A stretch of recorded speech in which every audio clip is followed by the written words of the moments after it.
Meus amigos, minhas amigas, advogados e advogadas, estamos começando 5 minutos com o advogado Mozart Valdez. Hoje, dia 25 de setembro de 2020, nós temos a satisfação de receber o presidente da Ordem dos Advogados do Brasil, seccional do Maranhão, onde nós vamos conversar sobre algumas questões a nível nacional e também a nível local, principalmente esse terror, né, que está acontecendo na cidade e que a gente diz que é um prenúncio, né, não um prenúncio, é uma manchete anunciada, né, e nós vamos discutir sobre todos esses assuntos.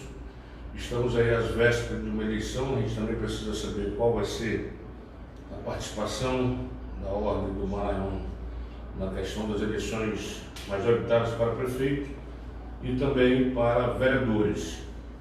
Mas eu queria dar uma boa noite inicial, dizer que é uma satisfação muito grande receber o nosso presidente, né, já no segundo mandato, e que não deve ser fácil. Né? Os cabelos brancos. Eu só lhe encontro na correria, aquela correria, o almoço não pode durar mais que 1 hora, o café meia hora. Como é que é isso? Como é que é ser presidente de uma entidade que congrega aí mais de 20 mil advogados? Tchau, boa noite. Boa noite, Mozart, boa noite, telespectadores nossos aí na rede social. Primeiro, te agradecer o convite, dizer que estava ansioso de participar desses 5 minutos com o Mozart Valdez, que eu acho que é uma ideia muito boa, onde tu trata de temas muito relevantes para a sociedade, de uma maneira geral, trata de assuntos que impactam no dia a dia da sociedade como um todo. Então, primeiro te parabenizar pela ideia, eu acho que tem sido muito fecunda, tem dado muito certo, e agradecer o convite. Moça, ser presidente da ordem, assim, é o que você disse, é uma correria todo dia um problema novo, uma situação nova. Nesse tempo de pandemia se agravou mais ainda as urgências, as demandas, as transformações dentro da advocacia foram muito grandes na sociedade, isso exige muito da gente. E eu brinco, a gente se conhece desde lá, antes da primeira eleição, quando você me conheceu no Planta Tal, eram os vizinhos do escritório. E eu não tinha um cabelo segunda branco. a domingo. De segunda a domingo, sabe disso, estava lá sábado e domingo trabalhando.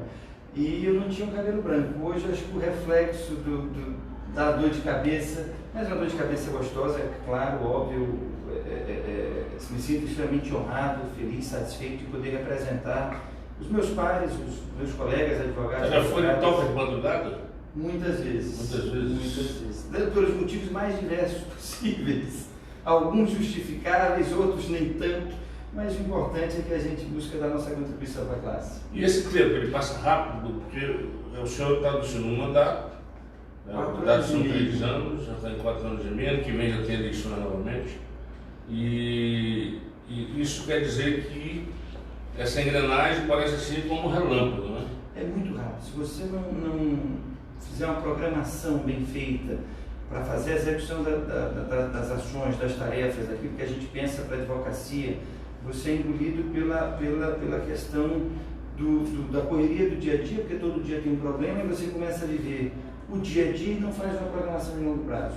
Ainda bem que logo que a gente entrou, até pela forma que nós entramos na ordem, entramos com a ideia realmente revolucionar o que significava a ordem para a advocacia, revolucionar a atenção que a ordem dava a cada advogado e cada advogada. Eu sempre dizia, em 2015, que o AB precisava estar de portas abertas à advocacia e precisava estar próximo de cada advogado e cada advogada. Que não cabia mais um AB que fosse como um castelo longe, que tivesse um fosso ao redor, que o advogado não pudesse chegar na ordem. Eu acho que isso é algo que a gente conseguiu realmente transformar, conseguiu mudar na ordem, por isso inclusive coloquei como slogan na casa, na nossa primeira gestão, a casa de todos.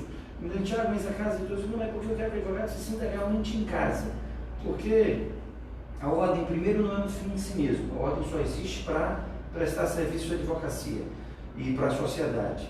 Segundo, a ordem é feita por advogados para advogados, não são estranhos que estão ali tocando a casa para os advogados, são pares, são colegas, todos com serviço voluntário, gratuito, que se dedicam, que se empenham, e eu, inclusive, por conta disso, várias vezes eu falo, presidente, mas eu queria que fizesse isso, eu queria que fizesse isso, vem me ajudar, vem para dentro da casa, a casa está de portas abertas, as comissões Hoje nós temos 76 comissões, mais de 2.000 pessoas em comissões na ordem, porque é muito trabalho, é muita coisa a ser feita. E, é como disse, é dos advogados para os advogados. Então, a casa está sempre de portas abertas para participação. Muito bem. Vamos agora falar um pouco a nível nacional.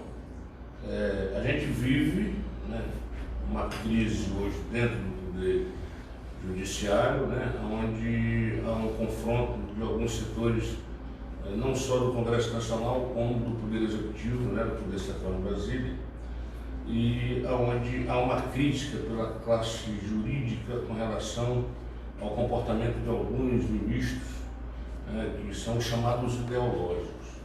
O senhor, como presidente da Ordem, como é que o senhor vê essa discussão entre juristas, entre políticos e esses ministros que têm, de certa forma, trazido uma insegurança jurídica com decisões assim inusitadas dentro do processo jurídico, uma coisa que nunca aconteceu dentro do Supremo Tribunal Federal, por exemplo, e no próprio STJ? Com muita preocupação. Moça, quando você pensa em tripartição de poderes, executivo, legislativo, judiciário, o que foi pensado por Montesquieu, há o sistema de pesos e contrapesos, o sistema de freios, um poder equilibrando e dando freio aos outros poderes e fazendo esse equilíbrio. E por conta disso, desde que estudei, e é uma regra essencial do Poder Judiciário, que ele seja contra-majoritário.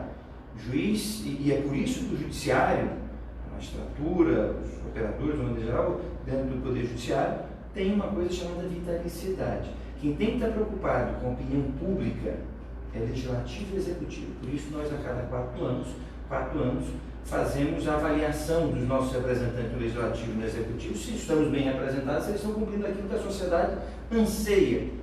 O Poder Judiciário tem que cumprir a lei. O Poder Judiciário não tem que ter ideologia. O Poder Judiciário, eu digo sempre da OAB, isso serve para o Poder Judiciário. É o partido do OAB, a Constituição, a ideologia do OAB, a cidadania. E essa tem que ser a premissa do Poder Judiciário. O Poder Judiciário, infelizmente, isso a gente tem visto ser deturpado. A gente vê juiz, ministro, popstar. E não é função. Saudade dos ministros que eram reservados, e temos alguns ainda, mas quando a corte inteira, nosso Supremo Corte, por exemplo, era reservado. O ministro não tem que estar todo dia dando entrevista, todo dia falando sobre caso, todo dia falando antecipando julgamento. Isso não é papel do Poder Judiciário. O Poder Judiciário tem que analisar os autos, fazer o julgamento conforme os autos. Não está preocupado. Eu digo, um exemplo que eu dou do quanto isso às vezes causa prejuízo, é claro, você tem que ter um equilíbrio dentro e é importante a publicidade do Poder Judiciário, as pessoas acompanharem os julgamentos, mas teve a Justiça. Já teve episódio que eu acho assim, inusitado, para dizer pouco, de determinado ministro estar lendo um voto de um processo que decide vidas há 10, 15 minutos, e a presidente da corte disse: ministro, o som da TV Justiça não está funcionando, eu queria que você começasse o voto de novo. Como assim? A finalidade é a prestação jurisdicional, não é o que está sendo visto ou ouvido na TV Justiça. E acho que essa cena representa o quanto talvez tenha saído da curva essa questão do Poder Judiciário, do popstar, dos ideológicos, do ministro ideológico. Mas o Poder Judiciário não pode ter ideologia. A principal cinema foi criada dentro do próprio Supremo, quando foi se discutir o princípio de presunção de inocência, que também de forma inusitada tiveram 3 modificações de votação, e a última foi para beneficiar o ex-presidente Luiz Inácio Lula da Silva. E isso a gente diz para beneficiar, porque nós estamos falando aqui como analista, como crítico, tá certo? Então, a partir daí, surgiram movimentos no país que fizeram de forma, obviamente, críticas contundentes contra alguns ministros, o que ensejou a instauração do inquérito da fake news pelo ministro Alexandre de Moraes. E isso, na verdade, colocou o Supremo Tribunal Federal numa posição jamais vista, né, como alvo de críticas, de manifestações, onde teve até aquele foguetaço. Então, o que se discute hoje, em suma, será que os ministros supremos eles estão querendo ser protagonista mais do que a corte, ou a gente teve uma diminuição da intelectualidade jurídica dentro da Corte Suprema? Eu acho que o momento mundial, e é claro, as pessoas são produto do seu meio, traz consigo a questão dos popstars. São os youtubers, são as pessoas, os influenciadores digitais de uma maneira geral, e isso não deixa de afetar o íntimo de cada pessoa. Os juízes começaram TV Justiça, não sei o que, entrevista todo dia, live todo dia, Voz do Brasil, e começaram a esquecer o principal da função deles, que é julgar, que é serem técnicos, analisar o caso a caso. E a descrição, né? É a descrição. Isso está dentro da LOMAN, né? A descrição está dentro, e eles são magistrados, os juízes, os ministros também, o sigilo. Então, isso eu acho que se perdeu por conta disso, desse afã de ser popstar. Isso nós estamos falando da Suprema Corte, e aí não pode ser generalizado. Na Suprema Corte nós temos ministros que são discretos, ministros que não têm, acho que até a grande maioria não é ideológico, você vai ter pontualmente, não vamos assim, infulanizar o debate, mas você vai ter alguns que a gente você vê que tem um viés mais para cá ou mais para lá, mas isso a gente vê pulverizado. Você tem diversos magistrados de primeira instância, ministros de outras cortes, que tomam decisões ao afã do aplauso do público. E esse não é o papel do Poder Judiciário. Não são notados. O Poder Judiciário é para ser contramajoritário. Um exemplo, essa própria decisão que você mencionou da questão da prisão em segunda instância, possibilidade de prisão após decisão em segunda instância. O funcionamento da ordem, especificamente, é de que não cabe prisão após segunda instância. Esse é o pensamento ideológico, no sentido de meritório, é o que está escrito, é a defesa da Constituição. Eu não estou discutindo se isso é certo ou errado, se eu concordo ou não concordo. A Suprema Corte não tem que dizer se ela concorda ou não com a Constituição, tem que aplicar a Constituição. Se eu não concordo com a Constituição, vamos trabalhar para mudar esse dispositivo, que tem que ver se pode mudar ou não, porque está dentro do artigo 30 da cláusula pétrea, mas presume-se inocente até o trânsito em julgado da sentença penal condenatória. Aí começaram a tentar inventar o que é trânsito em julgado. Todos os livros de direito sempre disseram que é trânsito em julgado. Aí começaram assim, inventar, não, porque é trânsito em julgado. Aí não cabe à Suprema Corte fazer esse papel. A população não tem que pressionar a Suprema Corte para julgar conforme ela quer que julgue. Quer pressionar para mudar? Pressione o Congresso para mudar esse dispositivo constitucional, se for o caso. Agora, a Suprema Corte não tem que entrar nisso. Eu lembro inclusive na votação que permitiu a prisão em segunda instância, o ministro dizer que a voz das ruas pedia isso. E o ministro do Supremo julgar conforme a voz das ruas, aí nós temos que parar para refletir. Porque, assim, é aplicar a lei. Né? Até porque a voz das ruas. Não existe julgamento duro, existe julgamento. E cada vez mais, a voz das ruas, até por essas ferramentas tecnológicas modernas, as redes sociais, a voz das ruas a gente vê ao longo de toda a história, claro que ela tem que ser levada em conta, mas ela é volátil. O país está dividido. A voz das ruas está muito dividido. Exato, a voz das ruas. Então não dá para você avaliar qual é a voz da rua que seja verdadeira. E não só dividido, como extremado, como radicalizado. E aí cabe ao Poder Judiciário da imparcialidade, ao equilíbrio. Ele dizer, não, o direito está aqui. E sem ideologia. Tem muito mais respeito exatamente quando você vem aqui e diz, ó, não estou fazendo isso para agradar A ou B, esse é o B, A ou B, esse é o posicionamento. Não é que você vai agradar A, não é que você vai agradar B, não é que você vai desagradar A, não é que você vai desagradar B, e de uma maneira geral as pessoas dizem, não, é o papel deles. Mas a propósito, Tiago disse, presidente, tem outras questões que estão sendo discutidas pela primeira vez no país, que é a questão nós temos aí a CPI da Lava Toga, que está sendo encabeçada e nunca é aprovada por alguns senadores, né, e alguns deputados. E nós também temos as delações premiadas, que, segundo consta pela grande mídia, muitas delas que apontam alguns segmentos do Poder Judiciário, tanto do STJ quanto do STF, elas foram arquivadas pelo ex-ministro, pelo ex-presidente do Supremo, Dias Toffoli, né, antes de passar a presidência para o ministro dos FUS. Então, é uma outra questão que a gente precisa discutir, porque eu vejo hoje a ordem em todos os níveis, parece que ela está algemada, porque ela não tem como... porque tem o nosso presidente lá que é muito polêmico, o presidente Santa Cruz, né, onde também há críticas dos dois lados com relação à atuação do Conselho Federal da OAB. Mas a ordem, de qualquer forma, tanto comandada por ele ou por outro presidente, sentiria dificuldade hoje de gerenciar essa crise, né? Porque as instituições elas estão falhando, né? Porque a delação premiada, você não pode blindar juízes que praticaram delitos e nós, e nem a ordem, que é uma instituição respeitada, sabemos a que nível há esse envolvimento de alguns ministros, como foi o caso do Eduardo Martins, filho do ministro Humberto Martins, presidente do STJ, que é acusado de tráfico de influência, de produção de resultado.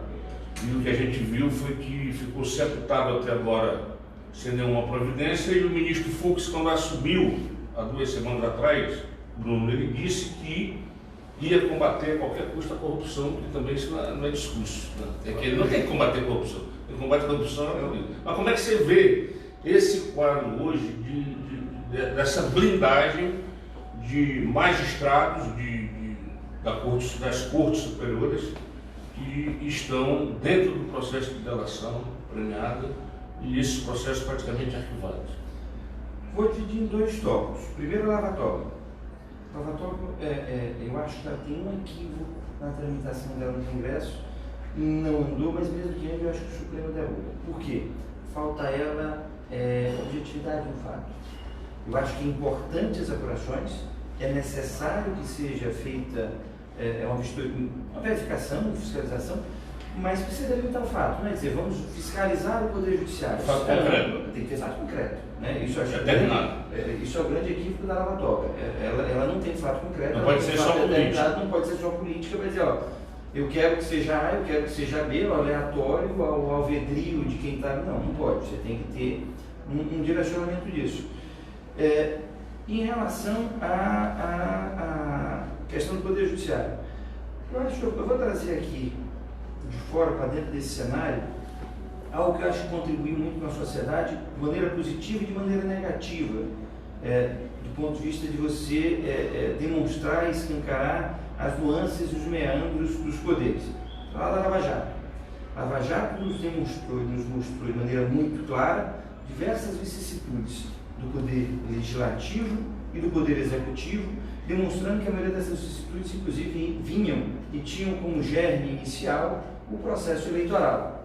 Ótimo. Para isso, a Lava Jato foi fenomenal ao país, porque abriu as entranhas, mostrou as entranhas da corrupção e do sistema corrupto político brasileiro que vem do sistema eleitoral e mostra... E que é possível punir. E que é possível punir. Com a legislação que tem. Na outra mão, e as denúncias apontam que teria havido conluio entre o Ministério Público e o magistrado da operação, demonstram que o Poder Judiciário também precisa de alguns freios de fiscalização. Limite. Precisa de limite, porque você não pode aceitar que a acusação e magistrado, isso é o que consta nas matérias jornalísticas, no Intercept, sentem para converjam para juntos ter um resultado do julgamento. O juiz ele não tem que querer condenar ou absolver, ele tem que analisar as provas dos autos e julgar. Quando o juiz ele quer condenar ou quando ele quer absolver, o processo vira uma peça de teatro. E o processo não é para ser uma peça de teatro. Né? Você tem que ter a dialética processual, onde você tem a acusação, as provas da acusação, a defesa, as provas da defesa, o livre convencimento do magistrado, apurando os dois, fazendo contraponto de um e do outro, essa dialética para que ele julgue. Quando o juiz diz, olha, eu quero que você produza isso aqui, porque isso aqui eu condeno, não interessa o que o outro lado, qual seja, vai fazer. Virou uma peça de teatro, deixou de ser uma peça jurídica, o processo passou a ser uma peça de teatro, que eu já sei o resultado, estou montando o processo para chegar ao grande final, que é o que eu espero. Então, falei isso para demonstrar o seguinte, a Lava Jato nos mostrou que a gente precisava, e de fato precisávamos, passar a limpo executivo e legislativo, mas também nos mostrou que a gente precisa de uma análise do judiciário. Muito bem. Agora, voltando aqui para a questão local, há 2 semanas atrás também, né, estou falando hoje especificamente do judiciário, porque se fala muito, tem que passar o executivo a limpo, tem que se passar o legislativo a limpo, mas nós precisamos passar também parte do judiciário a O próprio limpo. Ministério Público, Ministério essas Público, denunciações porque- feitas lá na hoje- Lava Jato demonstram que você precisa ter, e aí E houve um não choque podemos. dentro do. Parece que tem 2 Exato. procuradorias, uma da Lava Jato, da chamada República de Curitiba, e a outra que é do Aras, que está querendo ter um controle e não tem da Procuradoria. Segundo os dados do procurador, é algo preocupante. Nós não vivemos num estado policialesco. Nós não temos um estado de polícia, né?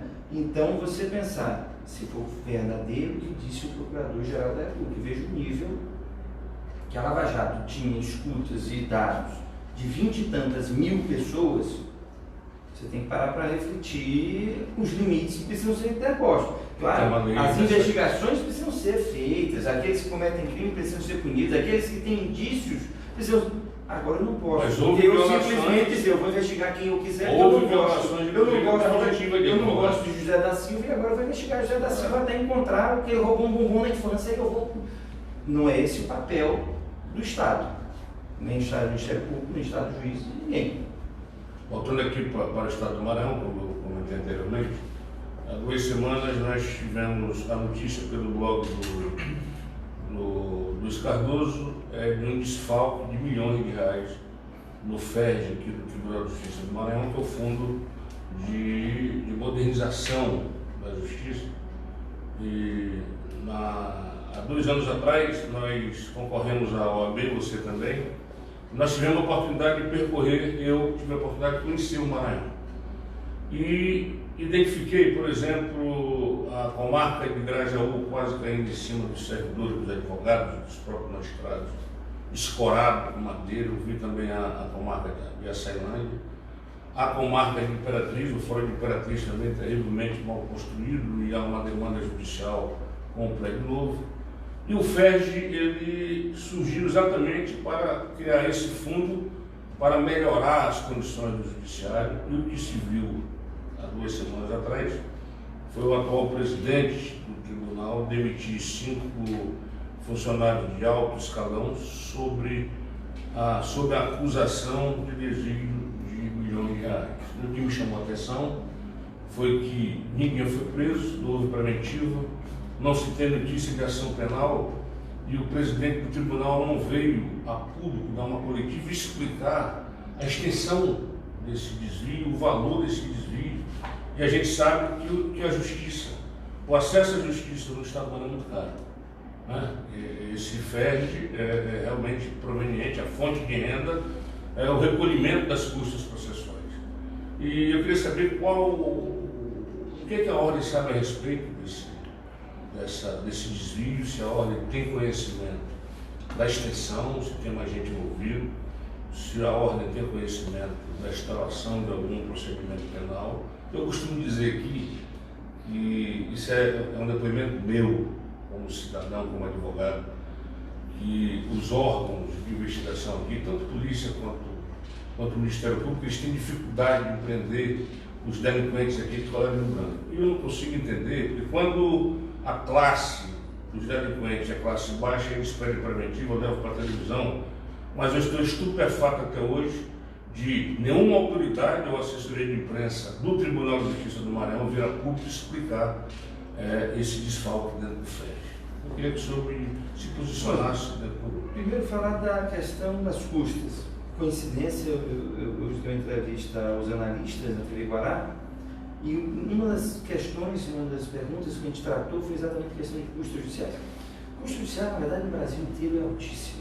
Nós temos o Poder Judiciário como um todo, não estou falando do Poder Judiciário, mas como um todo, o Poder Judiciário pesado, com milhares, centenas de milhares de servidores, não sei se chega a 1 milhão, mas talvez chegue, o Poder Judiciário brasileiro como um todo, máquina pesada, uma estrutura burocrática maior do que a das Forças Armadas.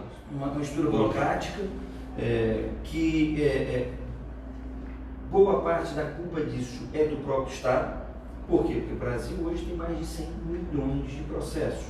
Aí você precisa de uma estrutura gigantesca, uma mega, uma hiperestrutura para dar conta de 100 milhões de processos. Aí a pergunta de maneira objetiva: culpa de quem esses 100 milhões de processos?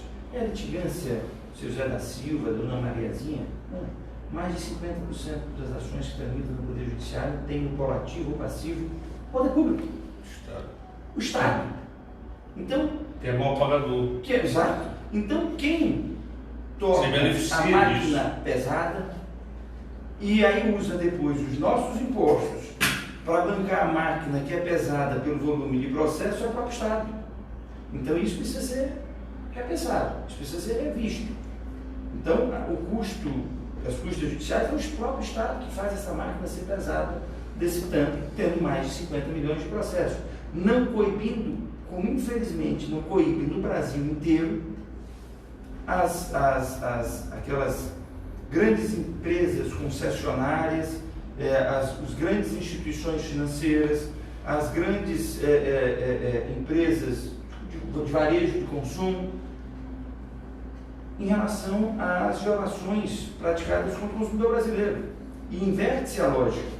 Cada vez mais buscam diminuir as indenizações por dano moral, penalizar menos as empresas, porque acredita-se que com isso vai se estimular o cidadão a entrar com a ação.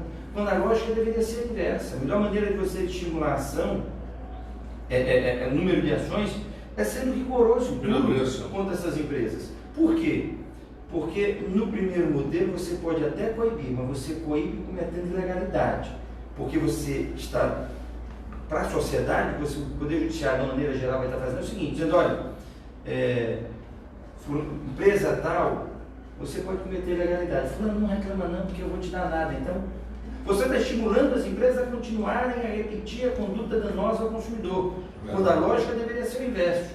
Olha, até porque o Conselho Nacional de Justiça, esse ano, ele deu na sua estatística, que continua a mesma no ano passado, que 60% da população não procura o judiciário, porque o judiciário é caro. Então nós já temos de saída 60% de pessoas que ficam eternamente no prejuízo. Exato. E os 40% que enfrentam a máquina desestimula. E o modelo ultrapassado de justiça, né? Exato. Porque nos Estados Unidos nós já temos as câmaras de negociação, de acordos, né?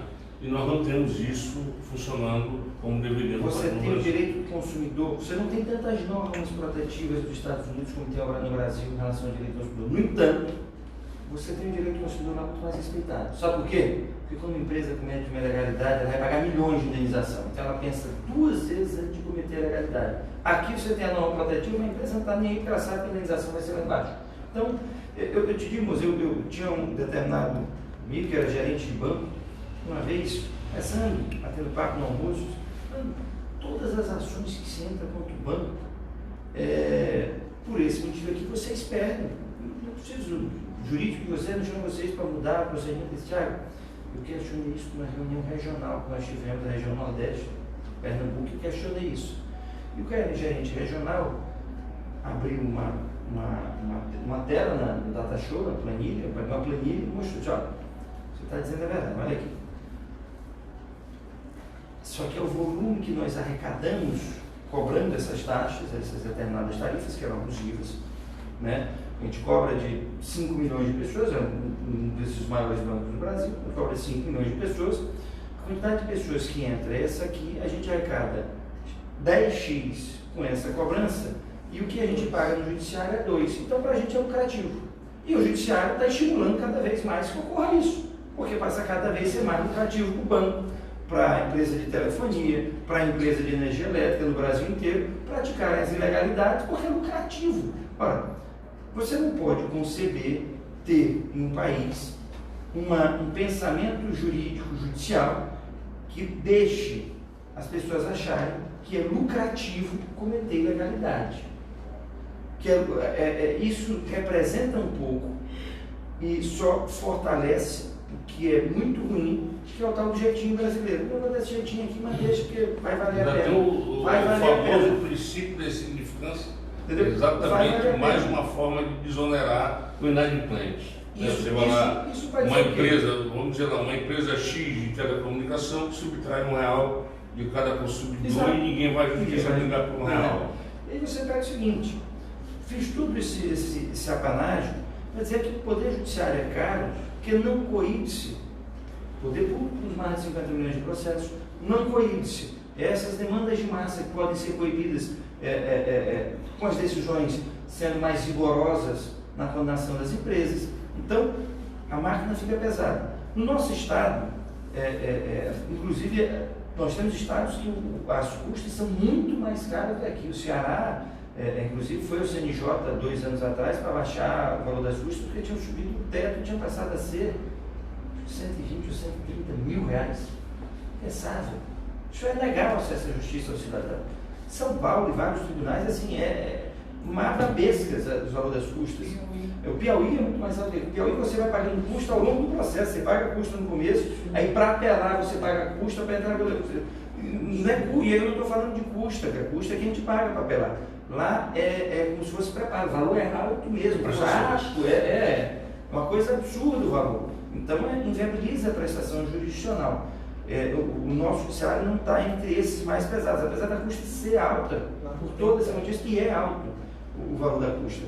E em relação à questão do FED, li, o conhecimento que eu tive foi só lendo matérias jornalísticas, fico feliz que tenha sido constatada irregularidade que com certeza deve estar tendo inquérito, sejam rigorosamente punidos os responsáveis. Por quê? Porque isso encarece, por exemplo, o valor das custas, e isso retira de uma parcela da população o direito de acesso à justiça, de maneira, como consequência. E da chamada modernização. Bem, vivemos essa pandemia de março até hoje.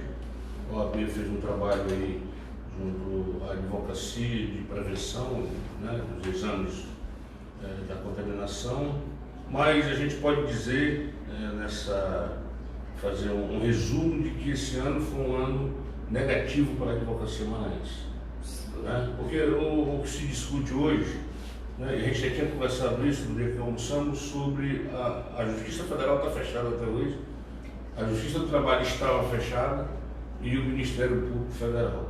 Bem, por que será que a Justiça Comum, mesmo precariamente aberta, é melhor que fechada? Por que será que a Justiça Federal e o Ministério Público Federal são melhores do que a Justiça Comum? Será que eles merecem o tratamento? Ou será que o Estado ele tem o dever de pagar alto salário para esses funcionários, para eles ficarem em casa e a máquina que já é pesada continuar, vamos dizer assim, no colapso? Porque o colapso vai ser muito maior, né? Nós vamos perder um ano, vai ter um engarrafamento de processo, de procedimento, até porque hoje a Justiça Federal já está quase toda com o PJE e os advogados estão peticionando, e eu não sei como é que eles estão se virando para sobreviver, mas a Justiça, o Judiciário, os pagamentos é todo mês, trabalhando ou não trabalhando, indo 2 ou 3 vezes por semana, como a gente sabe que no interior do Estado o regime não é integral, né? A maioria dos juízes só trabalha lá 3 vezes por semana, e a advocacia foi muito mais difícil. Como é que a OAB vem enfrentando essa questão? Olha, primeiro que efetivamente é um ano difícil para todos. Assim. A recessão econômica indica-se que deverá ultrapassar 10 pontos de recessão do PIB. Isso por si só, estou falando de Brasil, mas o cenário mundial, o mundo inteiro, a projeção de recessão da economia mundial é superior a 8%. Então, isso é um cenário que representa, esse dado por si só representa um momento difícil que todos passam.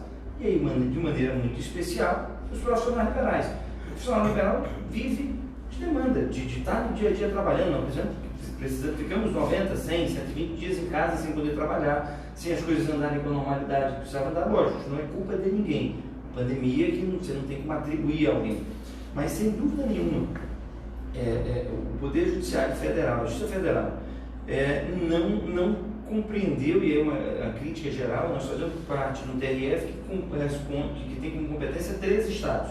Inclusive, eu semana passada oficiei, quando eles prorrogaram mais uma vez a volta ao funcionamento normal. A gente oficiou daqui ao Conselho Federal da Ordem dos Advogados do Brasil pedindo a intervenção do AB junto ao TRF1 para que ou determine ou revogue a prorrogação que eles deram ou autorize cada estado a avaliar a sua situação. Aqui é possível voltar. A maioria dos estados, desses 13 estados compreendidos pela TRF1, a Justiça Estadual já está funcionando há 2, 3 meses, então não há justificativa para a Justiça Federal. Exato, não há justificativa para a Justiça Federal não estar funcionando. E eu oficiei ao Conselho Federal, estive essa semana no Conselho Federal cobrando a atuação do Conselho Federal junto ao TRF, para que a gente, nossa Justiça Federal, volte a funcionar.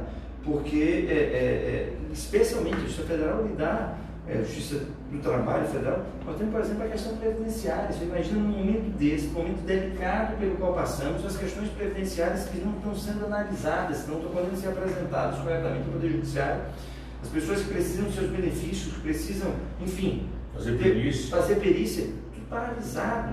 Claro, é um cenário difícil, mas todos têm que buscar dar a sua contribuição. E nesse ponto, temos que fazer o reconhecimento, a Justiça Estadual se esmerou dentro do possível para tentar voltar a funcionar. E poderia ser o mesmo aplicado na Justiça Federal. E a gente não viu isso pela Justiça Federal. A Justiça Estadual parou 45, 50 dias, depois voltou com o horário reduzido, mas voltou, aumentou um pouco do horário, tentando o tempo inteiro e dialogando se seja feita com a ordem, com a Defensoria, com o Ministério Público, para tentar construir, dentro do que era possível, algum retorno, alguma atividade. A Justiça Federal simplesmente parou, fechou as portas, aqui. E é uma crítica que tem sido feita e não pode deixar de fazer. A Justiça Federal, por exemplo, me refiro ao TRF1, aos 13 estados, porque o TRF1, e eu não culpo os magistrados federais daqui de São Luís ou do estado do Maranhão, na verdade isso é uma determinação do TRF, que é em Brasília, o TRF1, que simplesmente está prorrogando até outubro, agora, começo de outubro, na última prorrogação, o retorno das atividades presenciais, que causam um prejuízo enorme. Nós estamos em um momento difícil para todos, para a advocacia, para a sociedade, para os jurisdicionados, sobretudo para aqueles que mais precisam. O que é que nós buscamos fazer, Moza, nesses 5 meses? O ambiente não parou no momento nenhum. Paramos o atendimento externo ao público, mas não paramos no momento nenhum. Funcionários o tempo inteiro trabalhando, mantendo a casa, o atendimento de prerrogativas, tudo que é necessário. E buscamos fazer o quê? Mitigar os efeitos dessa crise que se avizinhava à época, lá em março, que a gente começou a tomar as primeiras medidas, e que hoje é a realidade. A gente buscou tentar tomar providências que mitigassem essa crise. Primeiro, solicitamos ao Tribunal de Justiça, a Corregedoria, e fomos atendidos tanto pelo TJ como pelo TRT, que isso seja feita, nosso trabalho também atendeu sobre esse ponto de vista os requerimentos da ordem, que fosse orientado aos juízes para darem prioridade na expedição dos alvarás, porque a gente sabia que os processos não teriam um trâmite normal, mas então vamos priorizar aquilo que é verba alimentar, vamos pedir os alvarás, vamos ver os processos que já estão próximos do fim. A gente pediu prioridade nos processos de cumprimento de sentença e de execução, tentar os advogados passarem sobrevivência, passar por esse momento. Nós fizemos testagem de Covid em março em mais de 4.000 advogados no estado do Maranhão, porque logo que voltou as atividades presenciais do estado, começo de junho, né, vamos fazer testagem. E como é que está a saúde do advogado nessa testagem? Variou muito conforme a região do estado. Em São Luís deu em torno de 7, 8% de contaminados, mas quando você chegou em Caxias e Codó foi quase 25%. Então, e mostrou também de maneira muito que a doença se espalhava e estava de maneira muito regionalizada. No sul, as comarcas lá com determinado percentual, ali para perto de Teresina, no leste, com outro percentual, aqui na ilha, mais assim, a questão da regionalização, a doença se espalhou de maneira diferente ao longo do estado, nosso estado é muito grande, isso a gente pôde constatar. Mas preocupação com a saúde do advogado. Nós também criamos ferramentas, por exemplo, para que o advogado, primeiro, você vê como as coisas vão acontecendo, vai dando problema. Pedimos prioridade na expedição dos alvarás. Os alvarás começaram a ser expedidos e esse é um conhecimento que, pelo menos, eu vi em todo o estado do Maranhão. Eu falei, não, Tiago, realmente, de uma maneira geral, os juízes estão expedindo os alvarás, estão dando prioridade em sair. Aí os alvarás começaram a sair, os bancos fecharam. Eu disse, meu Deus do céu, como é que vamos fazer agora? Aí, não, entra em contato com o Banco do Brasil, entra em contato com a Caixa Econômica, para ver o que a gente pode fazer.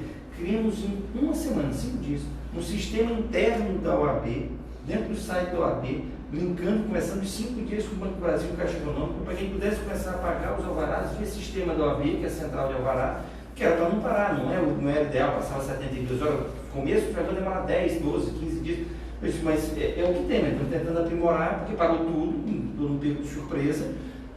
Fizemos a central de alvará para tentar pagar os alvarás, depois equilibrou, começou a andar com razoabilidade, os bancos depois voltaram a atender o pagamento presencial, voltaram as agências a funcionar, volta.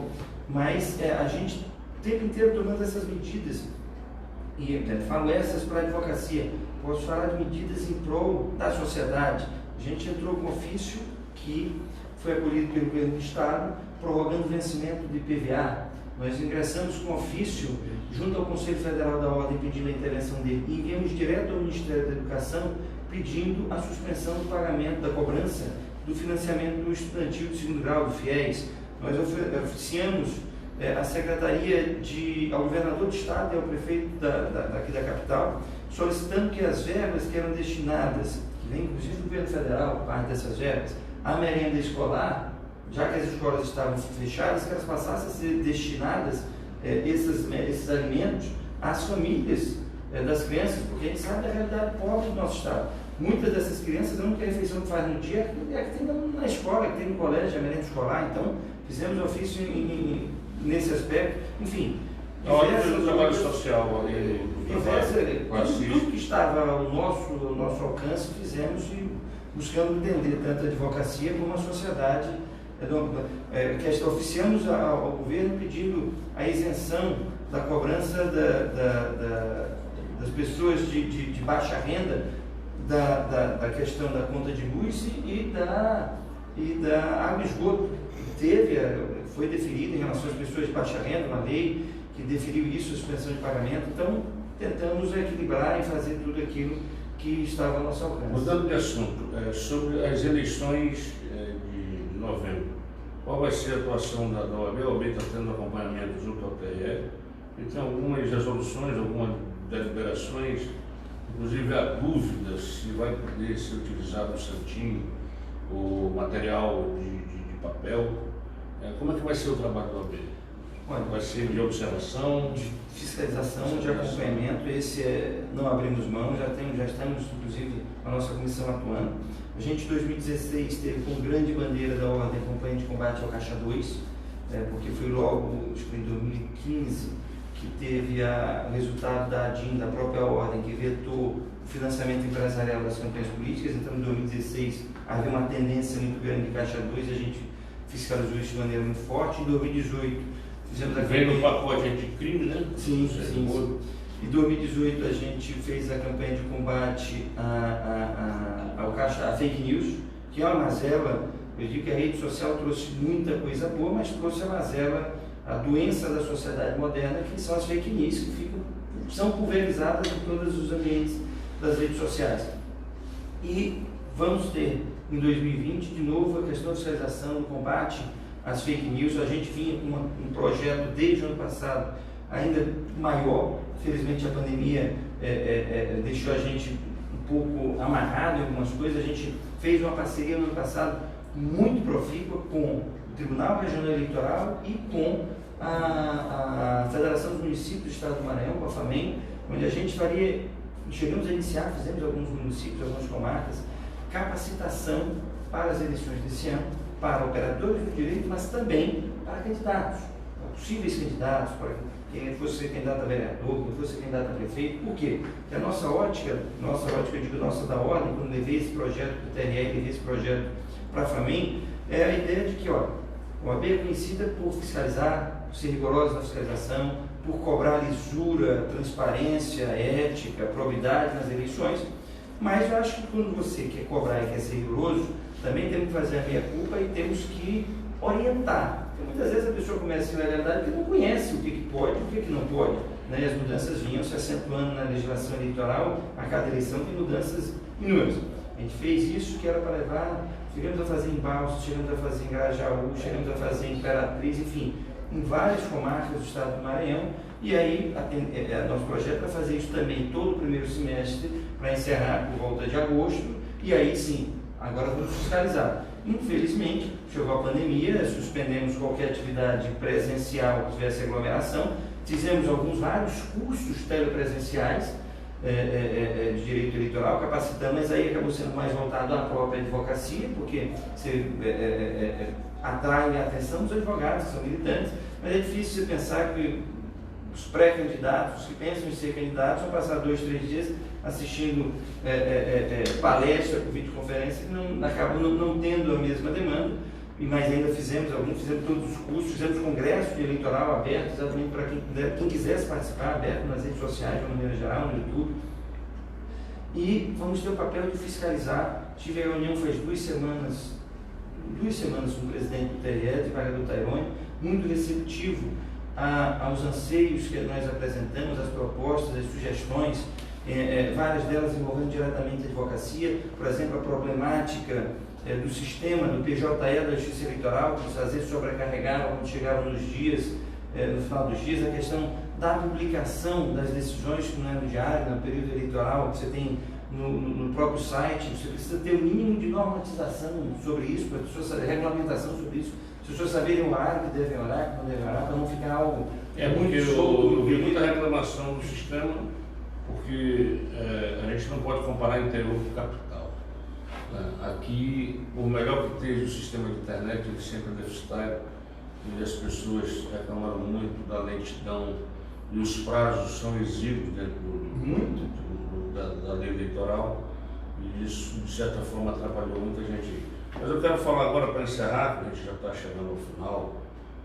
São Luís, de ontem para hoje, amanheceu numa verdadeira poça de sangue, onde a notícia nos registra que as facções estão se confrontando em pontos de muito trânsito, como Praça Deodoro, bairro de São Cristóvão, ali próximo do Corpo de Bombeiro, onde tiveram 8 homicídios registrados até hoje.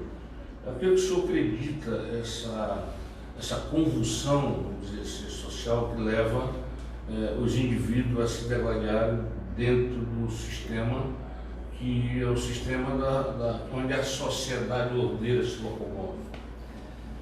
Você tem as causas imediatas e as causas mediatas. As causas imediatas é a falta de estrutura, falta de escolas de qualidade, falta de emprego, isso gera criminalidade, falta de perspectiva das pessoas que moram na periferia, falta, por exemplo, de investimento em esporte. Esporte é uma coisa que tira as pessoas da droga, falta de investimento, falta de políticas públicas adequadas para que a gente possa diminuir a criminalidade.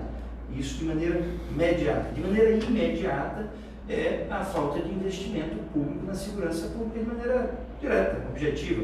Vou dar um exemplo disso e aí trago mais uma ação da ordem que nós entramos desde o ano passado. Infelizmente não tivemos ainda a nosso pedido de liminar apreciado da Justiça Federal do nosso Estado. Nós entramos com uma ação civil pública, houve um concurso da Polícia Militar do Estado do Maranhão, em 2018, pelo esse concurso, e a lei estadual que trata da temática diz que, sendo aprovado as 2 primeiras etapas, o curso de formação já ele é aprovado e o curso de formação já é policial. Então, as duas etapas foram supridas. O governo me chama milhares de pessoas para fazerem o curso, então ali eles já tinham que tomar posse. Aí resolveram dividir o curso em 2 etapas e simplesmente tem 1.500, tinha quase 2.000 pessoas que não eram chamadas para a segunda etapa. Pessoas que eu vi relatos que tiveram comigo no ABEM em audiência pública, gente que tinha emprego há 10, 15 anos, gente que veio de outro estado para cá, lavou tudo, gente, não só não resolveu o problema da criminalidade ou não ajudou a resolver, como agravou esse problema, que essas pessoas perderam seus empregos, ficaram desesperadas, estão numa situação crítica, delicada. E o que nós da ordem fizemos? Entramos com uma ação civil pública pedindo a imediata contratação desses 1.800, parece que já 300 estão prontos, fizeram curso de formação para que fosse. E aí você vê o quanto esses 1.500, 1.800 policiais fazem falta nas ruas hoje. Então, falta de maneira imediata aquilo que eu disse antes, de maneira imediata o investimento na segurança pública. Agora, isso a gente precisa fazer. E aí não é uma crítica ao sistema de segurança. O sistema de segurança é empenhado. Nós temos policiais, civis, militares, corpo técnico da Secretaria de Segurança, todo mundo empenhado, claro, eu sei do esforço, do empenho de todos, mas não tem mágica para fazer se você não tem recurso financeiro, não tem recurso humano para fazer o investimento que precisa ser feito. Agora, os períodos eleitorais são exatamente para que a gente possa fazer as correções das distorções que nós encontramos na sociedade. E chegamos mais uma vez, se avizinha com muita proximidade, mas um período eleitoral. E aí cabe aos eleitores avaliarem as propostas de cada candidato, avaliarem o compromisso de cada candidato, o histórico, a biografia de cada candidato, para ter a convicção de votar com consciência. É uma campanha antiga do Conselho Federal que eu gosto de falar e tento aprimorar um pouco. Diz que o voto não tem preço, o voto tem consequência. E a consequência do voto mal dado, meus amigos, é essa criminalidade, é as escolas sem estrutura necessária, é a saúde com os médicos mal remunerados e, acima de tudo, sem medicamentos. Enfim, é tudo isso que a gente vê. Essa é a consequência do voto mal dado. Muito bem, eu queria agradecer a presença do presidente da Ordem dos Advogados do Brasil, seccional do Maranhão, doutor Tiago Dias. Eu queria que, num minuto, o senhor fizesse as suas considerações finais, agradecer a presença aqui do Bruno Dias também, advogado, nosso colega, e palavra sua. Mais uma vez, lhe agradecer o convite, dizer que 1 hora é pouco, passou muito rápido, 1 hora é pouco, passou muito rápido, lhe agradecer o convite, dizer que foi um prazer, estou à disposição e desejar boa sorte nessa caminhada que você vai enfrentar agora nessas eleições. Você está como candidato e eu acho que, de uma maneira geral, nós precisamos de bons candidatos no nosso estado, em todos os municípios, em todas as 217 municípios do Maranhão. Acho que colocar o nome à disposição por si só já é um desafio. Eu acho que o São Luís, salvo engano, tem 1000 candidatos a vereador e quero parabenizar todos pela coragem de aceitar o desafio de colocar o nome à disposição. Isso é muito importante. E agradecer aos que tiveram paciência conosco, que estão nos assistindo aí 1 hora, e dizer que, se Deus quiser, vamos estar juntos fisicamente em breve. Muito bem, nós acabamos de entrevistar o presidente da OAB Maranhão, o doutor Tiago Dias, aqui do 5 Minutos com o advogado Bolsa Valdez, e até segunda-feira. E sábado e domingo com aquelas chamadas relâmpago a qualquer momento, qualquer ponto da cidade. Um grande abraço.